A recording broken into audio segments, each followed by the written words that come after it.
Poesia, por J.D. O'Hara. Tradução portuguesa de M. de Oliveira. Editorial Verbo, Lisboa, São Paulo. Canal Le Conde. Caros ouvintes, caso gostem do meu trabalho, por favor, levem em consideração auxiliá-lo.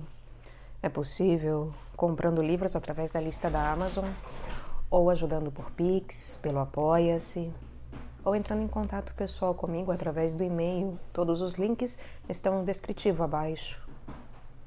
Curtindo, compartilhando, inscrevendo-se, comentando.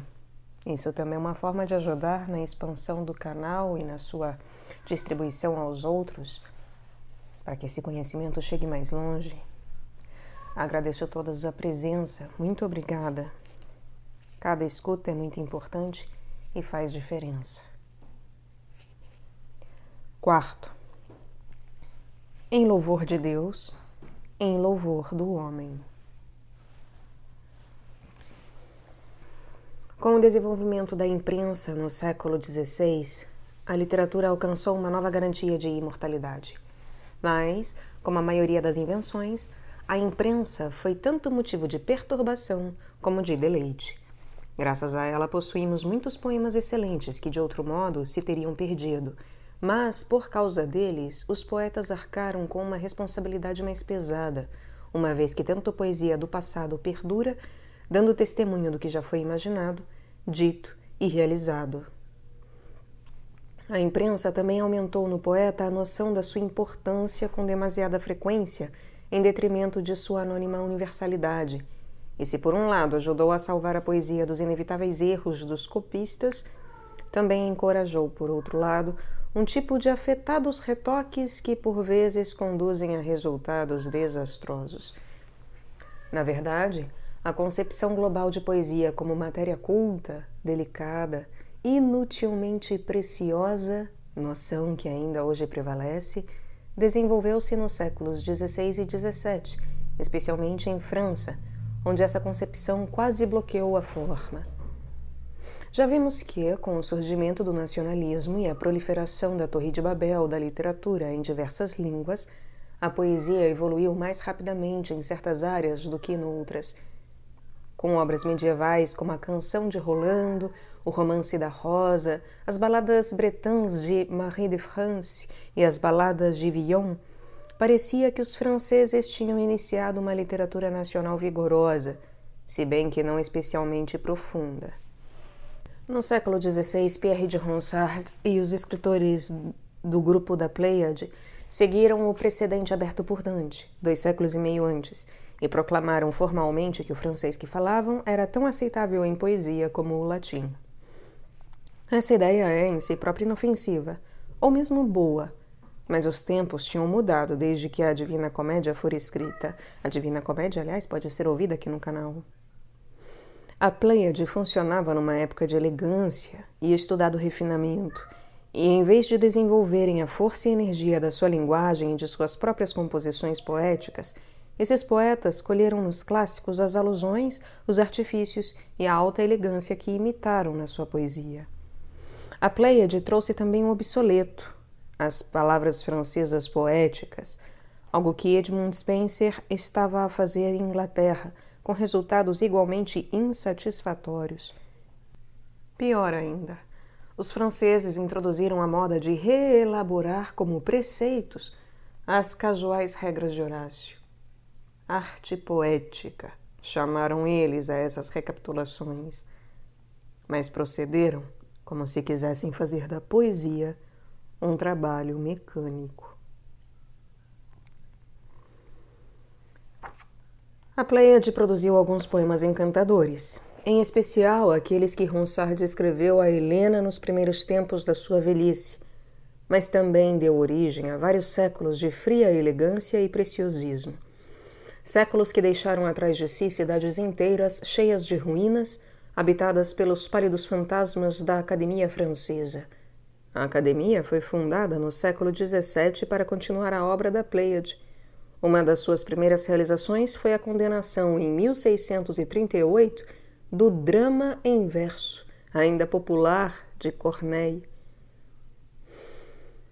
Até o período romântico, nunca os poetas franceses tentariam escrever tão livre e energicamente como os poetas da Além Marcha.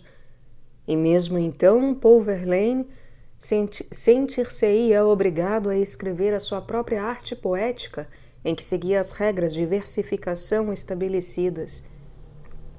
No entanto, acabara por exclamar uma súbita revolta: "Peguem na eloquência e torçam-lhe o pescoço." Mas também eram grandes os benefícios da imprensa. A crescente abundância de poemas válidos e o crescente número de pessoas a escreverem e a lerem, de uma forma mais inteligente, contribuíram largamente para que os poetas compreendessem a poesia. A arte é ofício, e o bom artífice há de ter um conhecimento vasto e profundo da sua profissão. A vida é tão curta e tão longo o caminho para atingir a perfeição, lamentara-se Chaucer. A simplicidade ingênua pode ser agradável. A simplicidade por si só torna-se rapidamente simplória. O período que decorre entre os reinados de Isabel I e Jaime I produziu incontáveis e bons poemas ingleses, em parte porque os poetas aprenderam a não serem simples, a não evitarem determinados problemas. A boa poesia nunca é deliberadamente obscura, tal como o não é a boa arquitetura ou a boa matemática. Mas assim como o arquiteto se move da simplicidade de uma cabana à complexidade de um solar, e o matemático vai desde a simples soma aos logaritmos, também o poeta aprende a exprimir cada vez mais o que sabe, porque adquire uma consciência maior e um domínio maior da estrutura, do som, da imagem, do argumento, das ideias. A longa e complexa sequência de sonetos de Sir Philip Sidney, Astrophel and Stella, terminada em 1591, começa com um soneto especialmente artificioso, em que ele se descreve a si próprio como tendo estudado outra poesia, esperando aprender o modo de glorificar aquela de que realmente gostava. Abre aspas. Mas as palavras estacavam, estancando a invenção. A invenção, filha da natureza, foge aos sopros do padrasto estudo, e os pés dos outros continuam estranhos no seu caminho. Assim, fechado na inocência e desesperado na minha angústia, mordendo minha pena de truão, batendo em mim próprio com desprezo, louco, disse a minha musa: olha o teu coração e escreve. Fecha aspas. Não devemos passar por alto este último verso. Parece dizer que o estudo, o saber e a competência profissional são desnecessários ao poeta. A única coisa de que ele precisa é de um certo rasgo autobiográfico e emocional. Mas Sidney não está a falar por si. Na realidade, está a ser o eco fiel de Dante, que explicou o seu Dolce Stil Nuovo no Purgatório. afirmando, abre aspas, eu sou aquele que, quando o amor me inspira, atento, e a esse jeito que dentro me afeiçoa, vou expressando. Fecha aspas. Sidney não repudia o estudo. Recusa o mero estudo em favor do saber profissional, a que o sentimento pessoal dá vida e intensidade. Ao longo da história, a poesia, como a maior parte das artes, tem oscilado entre Apolo e Dioniso, pensamento e sentimento, forma e intensidade.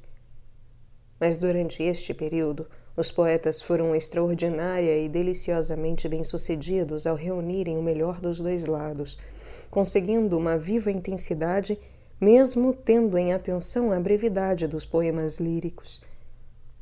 Esta fusão surgiu em boa altura, já que as possibilidades de existência de um longo poema se tornavam diminutas, uma vez que as velhas convicções da cultura ocidental estavam profundamente abaladas e se desmoronavam. Tudo ruiu. Toda a coerência se foi. Lamentava-se John Donne, e falava por muitos. Esse período de linguagem exuberante, de vestuário alegre e suntuoso, de expedições aos quatro cantos do mundo e de maravilhosa poesia, parece-nos agora uma época admiravelmente sadia para se viver. Mas foi também uma época em que os conflitos entre as soberanias nacionais ameaçavam constantemente a segurança da Inglaterra, em que a Igreja Católica fora cindida pela Reforma, em que o universo ptolomaico, significativamente geocêntrico, estava a ser substituído pelo caos sem sentido do espaço infinito, quando os exploradores relatavam a existência de outro hemisfério tão vasto como o mundo já conhecido, em que as famílias estavam divididas pelas controvérsias políticas e religiosas, e em que o problema sucessório da rainha Isabel ameaçava mergulhar a Inglaterra numa guerra civil. Os estudiosos consideram tudo isso com frieza e falam calmamente numa época de transição. Mas todas as épocas são de transição. A Roma de Augusto e a Itália do século XIII evoluíram tão rapidamente como a Inglaterra isabelina. A diferença estava em que Virgílio e Dante foram capazes de ver ordem na mudança. A diferença estava em que Virgílio e Dante foram capazes de ver ordem na mudança. Cerca de 1600, não havia nenhuma visão do mundo e da vida que se lhes comparasse. As epopeias de Tasso, Camões e Ariosto não conseguiram encontrar nenhuma ordem na existência, e o inacabado Faerie Queene de Spenser desmorona-se depois de uma longa falta da mudança, que afirma pertencer-lhe a ela tudo o que existe na terra. O narrador convence-se e o poema termina com ele a dizer quanto detesta a instabilidade da vida e como suspira pelo tempo.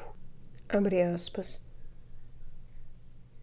Quando não haja mais mudança, mas firme permaneça, de todas as coisas firmemente fixadas sobre os pilares da eternidade, que é o contrário da mutabilidade, porque tudo que se move na mudança se delicia, mas desde então tudo permanecerá eternamente com ele, o Altíssimo Deus de Sabaoth.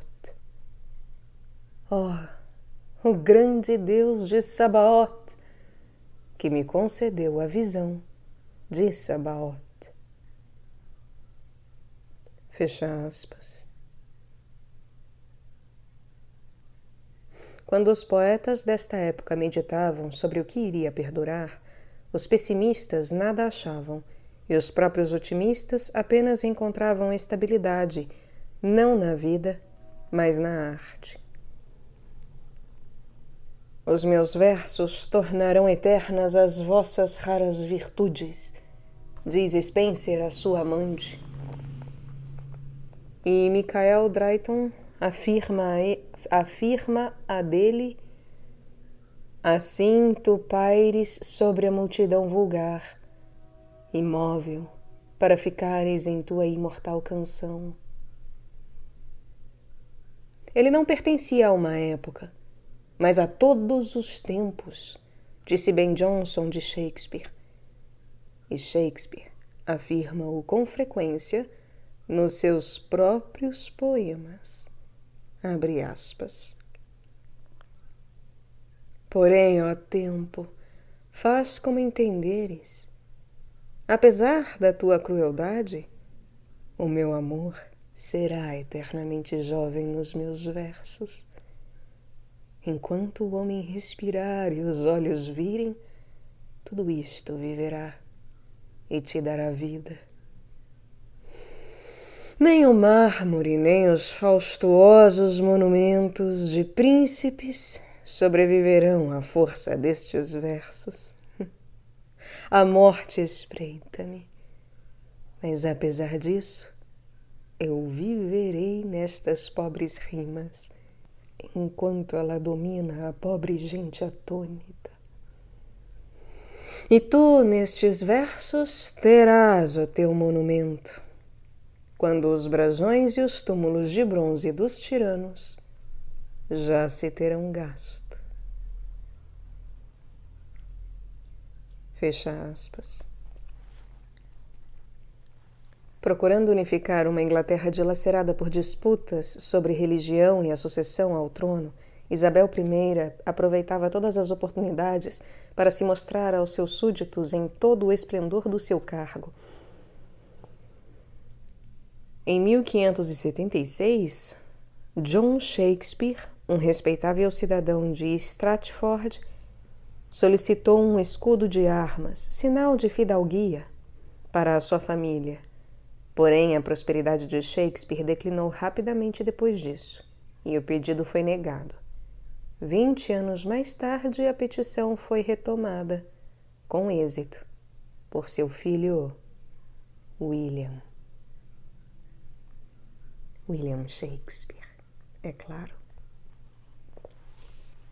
Dante vira na existência humana e sobrenatural as complexas combinações dos números místicos 3 e 1, a relação unificada entre o bem e o mal e o domínio total de Deus. Tinha só que imitar nos seus versos essa ordem e esse domínio. Mas Shakespeare estava muito menos convencido da providência de Deus, assim como estava muito menos seguro dos Tudores do que Virgílio dos Cesares. Assim, as suas peças tendem a ser mais coerentes do que os temas nelas tratados. Otelo, por exemplo, desenvolve-se significativamente sobre duas imagens dominantes, cegueira e veneno. Otelo não pode ver a fidelidade de Desdémona porque Iago envenena o seu espírito, e as metáforas insistem muitas vezes neste ponto. Existe uma moral. Devemos ver as coisas como elas são, por mais doloroso que o processo seja. Ou arriscamo-nos a que seja deturpada a nossa visão das coisas. Mas a lição fica por aprender, e no fim da peça, quando no leito nupcial se amontoam os corpos mortos por causa da cegueira de Otelo e do veneno de Iago, o dignitário de Veneza, que representa este nosso mundo falível e imutável, é incapaz de encarar os fatos. Gesticulando em direção aos cortinados do leito, diz para um criado: o espetáculo envenena a vista. Escondei-o. E ficou escondido o veneno para continuar a sua obra fatal. O mesmo acontece em Hamlet. A fatal inevitabilidade da ação é repetidamente assinalada na peça. Indeciso, Hamlet tem de enfrentar fatos consumados. A decisão é tudo. Mas as últimas palavras da peça são deixadas a esse velhaco mercenário das letras, Fortinbras, e ao bom e velho Horácio, cuja sabedoria convencional não pode acomodar-se a tão perturbadores acontecimentos. Moribundo, Hamlet pediu a Horácio para explicar ao mundo o que acontecera. Se alguma vez o teu coração me teve afeto, permanece por algum tempo longe dessa bem-aventurança e continua a respirar na trabalhosa vida deste mundo de dor para contares a minha história. Mas o que pode dizer Horácio? Também para ele tudo está em ruínas. Toda a coerência se foi.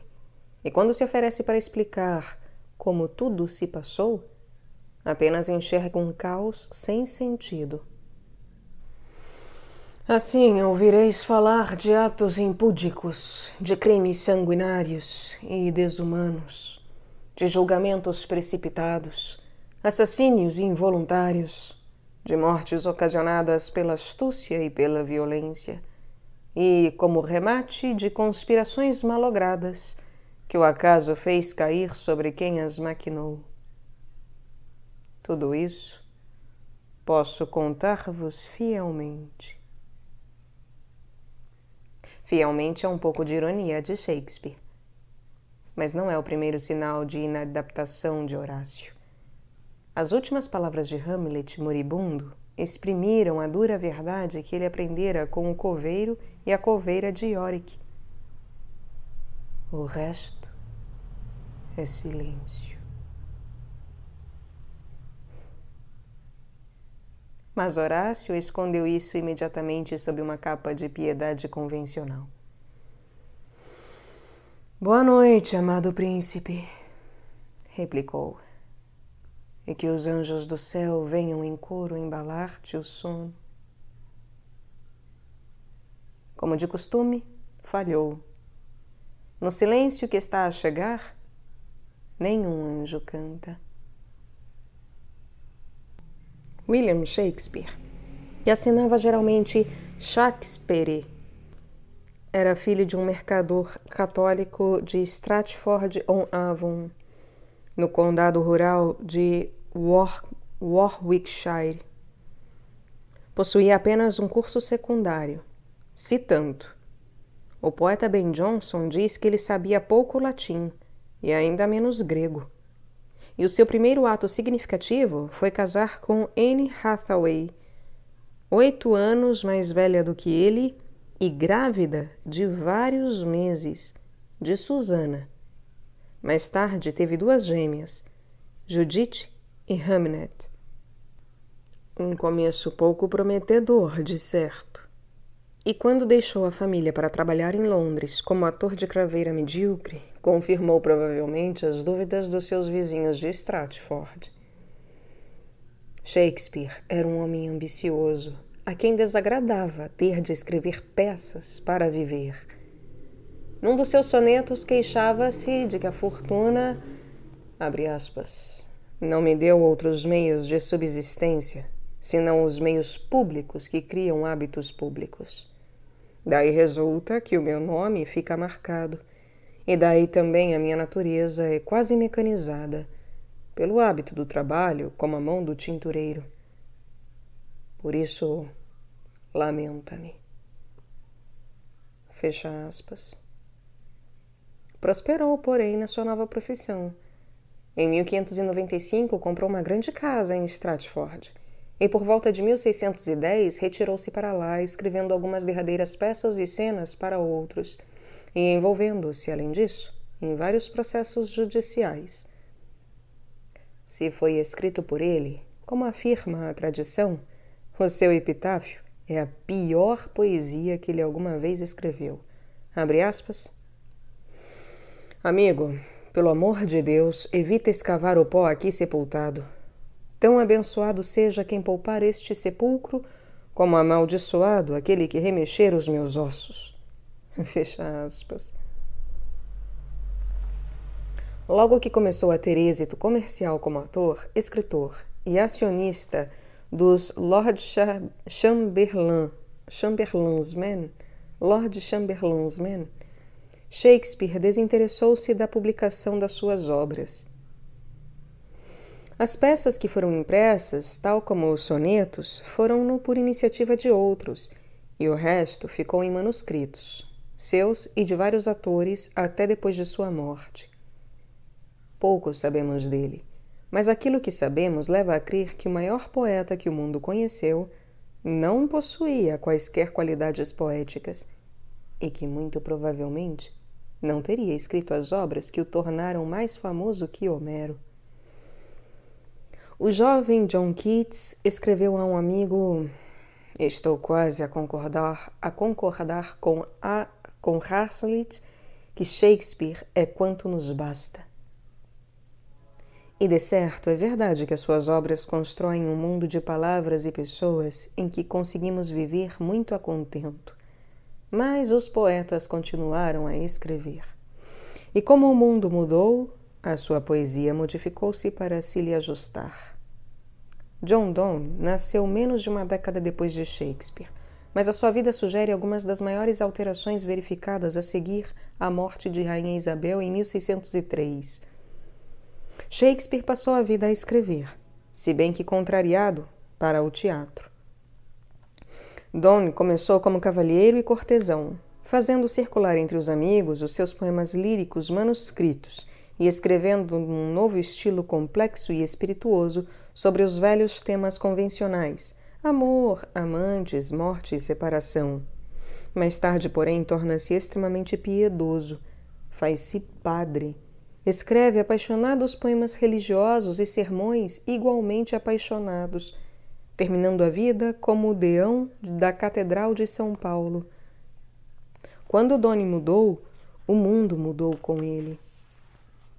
Esse pretensioso escocês que foi o rei Jaime não tinha o encanto de Isabel, e a glória mundana caiu rapidamente em desfavor quando os puritanos começaram a pregar a reforma moral, a moderação das emoções e da imaginação.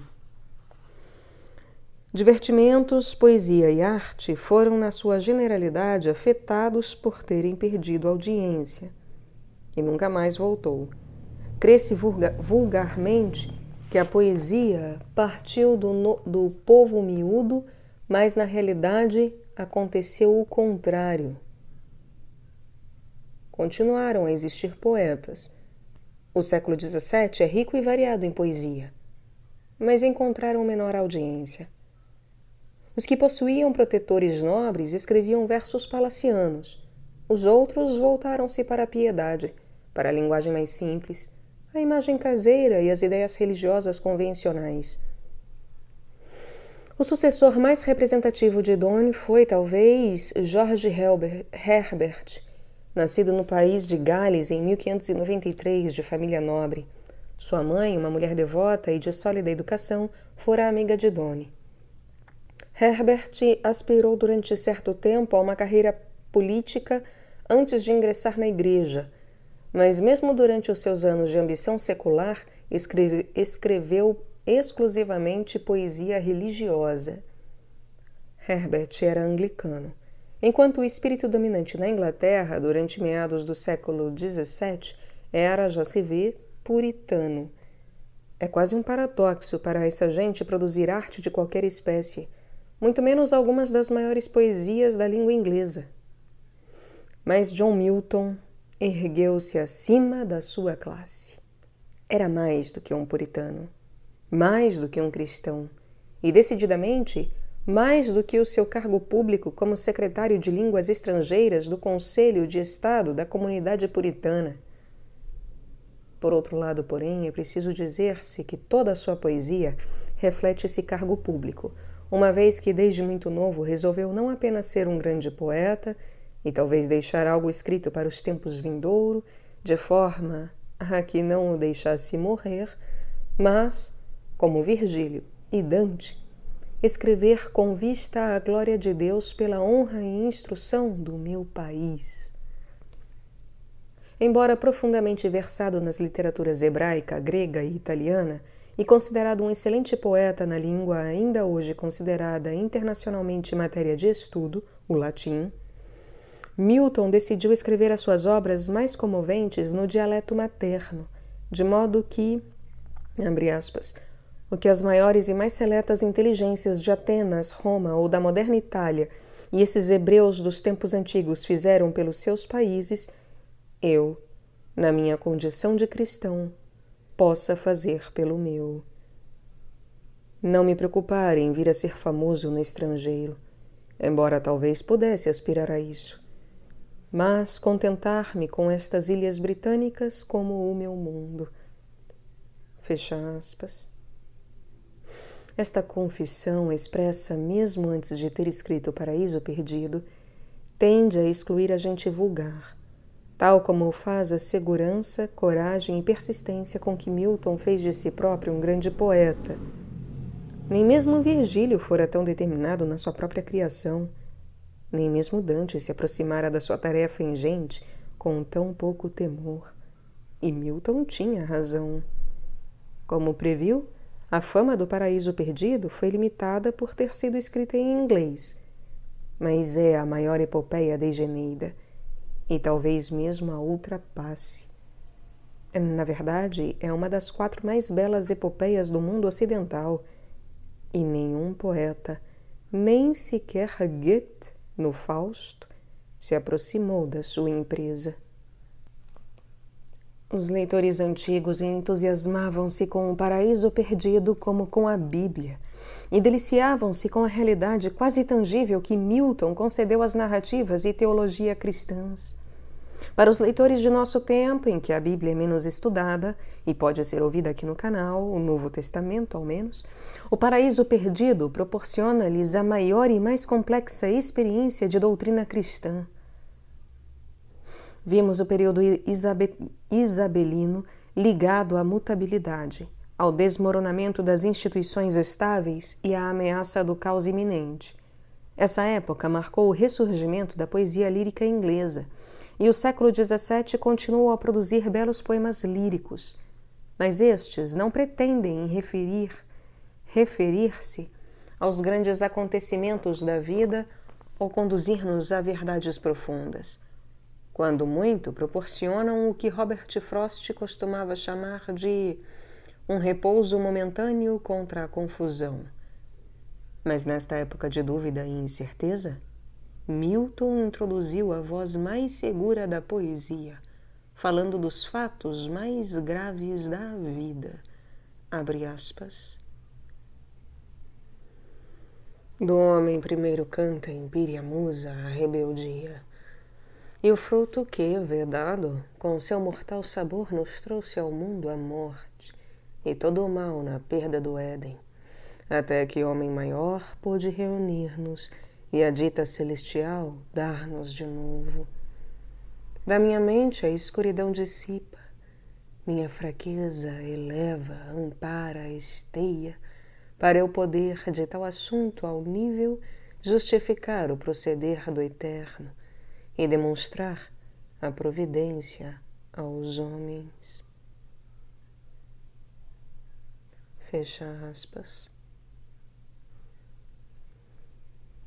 É algum começo solene e grandioso, e o poema que se segue só é comparável à comédia de Dante, na medida em que ambos se caracterizam pela profundidade da introspecção. Os 2 poemas são, porém, bastante diferentes. A Divina Comédia está cheia de curtas cenas brilhantemente concebidas, mas essas cenas surgem acidentalmente no movimento geral entre o inferno e o céu. O Paraíso Perdido é um drama épico, e um dos seus temas é a humanização da humanidade. Quando encontramos pela primeira vez Adão e Eva no Jardim do Paraíso, eles são de uma gloriosa e divinal perfeição. Abre aspas. 2 muito mais nobres, eretas e airosas, divinas no porte, vestindo o esplendor natural de sua majestosa nudez, pareciam senhores de tudo e dignas de o ser, pois no seu aspecto divino brilhava a imagem do Criador glorioso, verdade, prudência, santidade austera e pura, austera, mas fruto de filial e verdadeira liberdade, que dá aos homens verdadeira autoridade. Porém, não eram iguais, já que o seu sexo não parecia igual. Formado ele para a coragem e a contemplação, ela para a ternura e graça meiga e atraente. Ele para Deus apenas, ela para Deus nele. Fecha aspas. Mas essa perfeição não vai durar.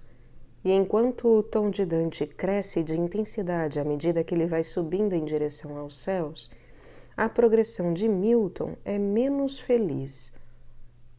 Abre aspas. Não mais do canto meu serão assunto nem Deus nem anjos como sócios do homem que até agora indulgentes o tratavam, com familiar franqueza e porte amigo, que em seu rural festim tomavam parte, mostrando a urbanidade generosa de ouvir quanto ele lhes dizer quisesse. Dora em diante, usarei trágico estilo. A desconfiança atroz, a infinda quebra, direi, e a negra rebeldia do homem. Direi do céu que o amor lhe perde agora a raiva, os ódios, o reproche, as iras e a lavrada justíssima sentença que ao mundo trouxe um pélago de males. Fecha aspas. E assim o tom deixa de ser sublime e apologético para se tornar austero e trágico. Mas ainda não é o fim, graças à piedade e misericórdia divinas. E Milton consegue abandonar os seus heróis e terminar o poema numa linguagem simples. Fala de um futuro vagamente esperançoso para a humanidade decaída, mesmo enquanto Adão e Eva estão a ser expulsos do paraíso perdido. Abre aspas. Olhando para trás, então observam do Éden, há pouco seu ditoso asilo. A porção oriental em flamas toda, debaixo da ígnea espada e à porta horríveis, bastos espectros ferozmente armados. De pena, algumas lágrimas verteram, mas resignados logo as enxugaram. Diante deles estava inteiro o mundo, para a seu gosto habitação tomarem, e tinham por seu guia a providência. Dando-se as mãos os pais da humana prole, vagarosos lá vão com passo errante, afastando-se do Éden, solitários. Fecha aspas. Mas não é um mundo seguro e feliz aquele para que vão, nem nunca o será. Consciente do fracasso da causa puritana e do retorno a uma monarquia dissoluta, Milton prevê um mundo de sofrimento para a espécie humana. Abre aspas. Ferida então com os dardos da calúnia, foge a verdade, e raramente vistas entre os homens serão da fé as obras. Assim bom para os maus, aos bons adverso, gemendo sob o peso das maldades, tem de ir o mundo até que lhe pareça o dia de alto alívio para os justos e de vingança em dano dos perversos. Fecha aspas. Um dos mais impressionantes conceitos de Milton na sua recriação da história de Adão e Eva é a heróica e aparentemente nobre caracterização de Satã. Embora nas suas últimas aparições seja vil no comportamento e na fala, é apresentado de uma forma tão eloquente que muitos leitores o consideram o verdadeiro herói do poema. Claro que o não é, mas a ideia é tentadora. O próprio Satã é tentador e pretende-se representá-lo como tal. Milton possuía uma clara compreensão do mal, e nenhum diabo convencional, nenhum pele vermelha grotescamente cômico de chifres e cascos fendidos teria podido transmitir à sua consciência da atração do mal e do horror da perversão do bem. Satã fora, em tempos, o maior dos anjos, de todos os seres criados, o que estava mais próximo de Deus. A ulterior corrupção dessa bondade é um tema de tragédia, e o Satã de Milton está preparado para desempenhar o seu papel. Quanto à força da tentação do mal, Milton não quis subestimá-la. Num mundo bom para os maus, aos bons adverso, devemos continuamente dar provas de nossa virtude. E isto não pode ser feito na ignorância dos valores. Devemos saber o que é o mal. Que sabedoria se pode escolher? Que continência evitar sem o conhecimento do mal? Pergunta ele em Areopagítica, o seu grande ensaio contra a censura. Abre aspas. Não posso louvar uma virtude fugaz e enclausurada, não exercida e não respirada, que nunca transparece e encara o adversário, mas que se esquiva à competição, onde deve disputar-se essa imortal grinalda, não obstante o pó e o calor. Fecha aspas. A Satã são assim atribuídas muitas ações extremamente audaciosas e sublimes discursos, como o que se faz ao encontrar-se caído no inferno. Abre aspas. Adeus, felizes campos, onde mora nunca ininterrupta paz, júbilo eterno. Salve, perene horror. Inferno, salve. Recebe o novo rei cujo intelecto mudar não podem tempos nem lugares. Nesse intelecto seu, todo ele existe. Nesse intelecto seu, ele até pode do inferno céu fazer. Do céu, inferno. Nós, ao menos aqui, seremos livres. Deus o inferno não fez para invejá-lo. Não quererá daqui lançar-nos fora. Poderemos aqui reinar seguros. Reinar é o alvo da ambição mais nobre, ainda que seja no profundo inferno.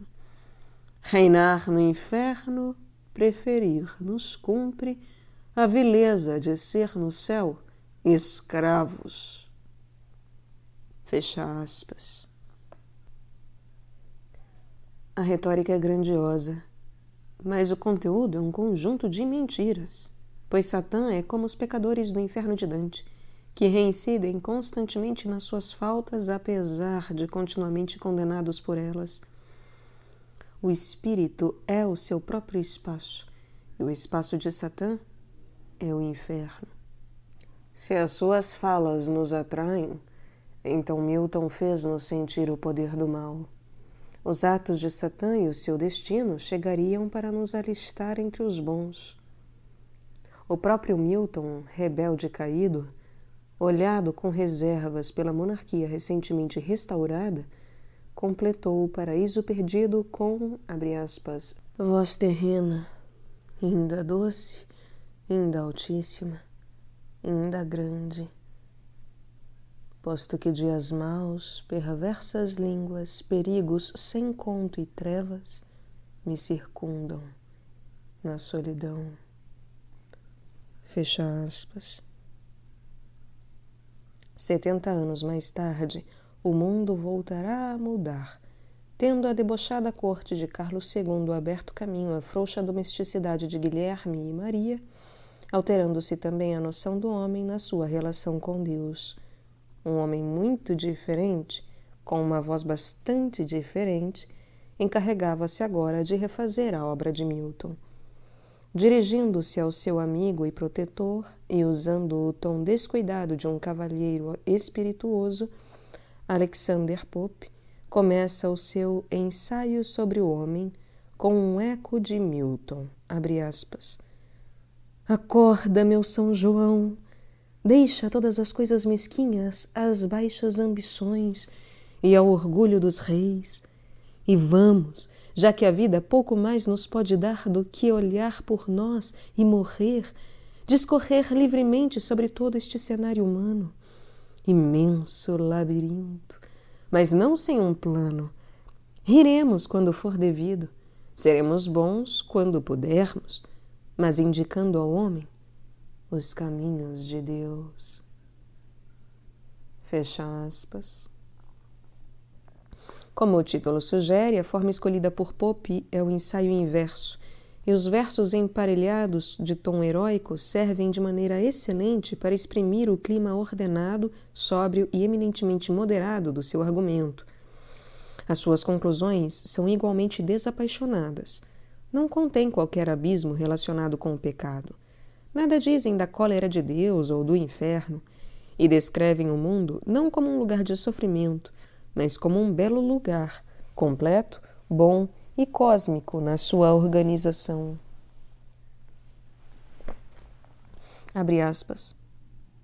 Toda a natureza é apenas arte, por ti desconhecida.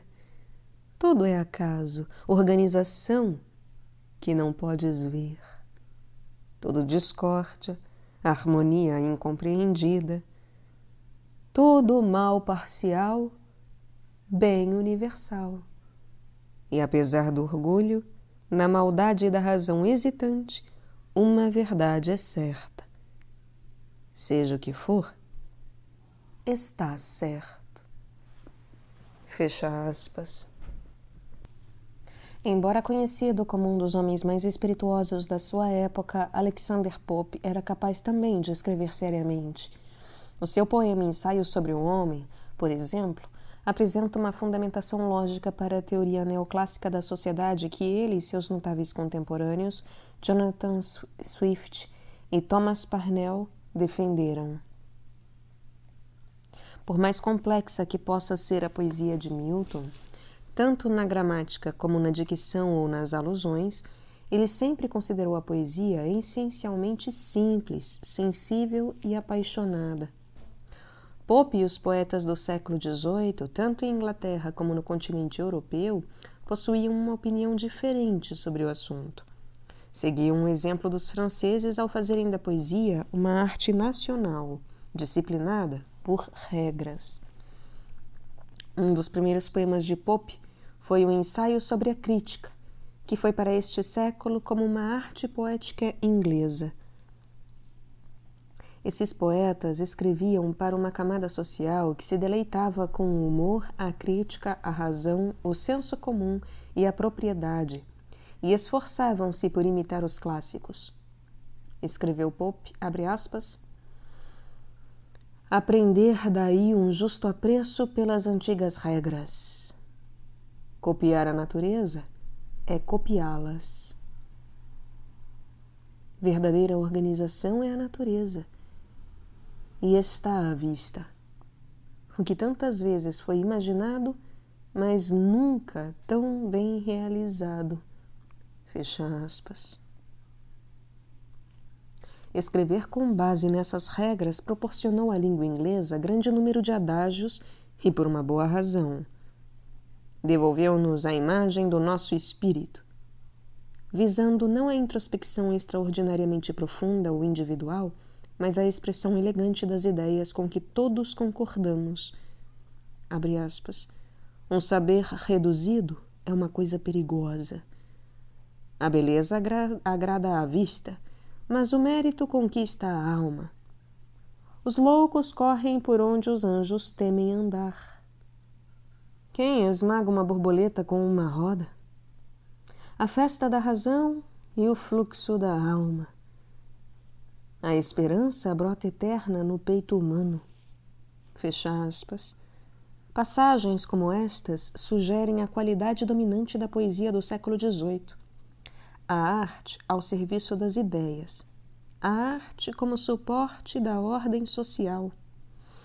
Até a Revolução Romântica, a poesia só pôde utilizar os tons da razão, da indignação ou do desdém satírico. Uma vez livres, os poetas românticos viriam a considerar com desprezo esses artífices do século XVIII. Keats acusá-los-ia de terem sido, abre aspas, casados com nó cego, a lei sediças alinhadas com uma falda à régua e vil compasso. Assim abristes escola para polir estúpidos, podando-os e desbastando-os, até ganharem maneiras. Com a força de um menino que puxa, manobraram em cima de um cavalo de circo, a julgar que era o Pégaso.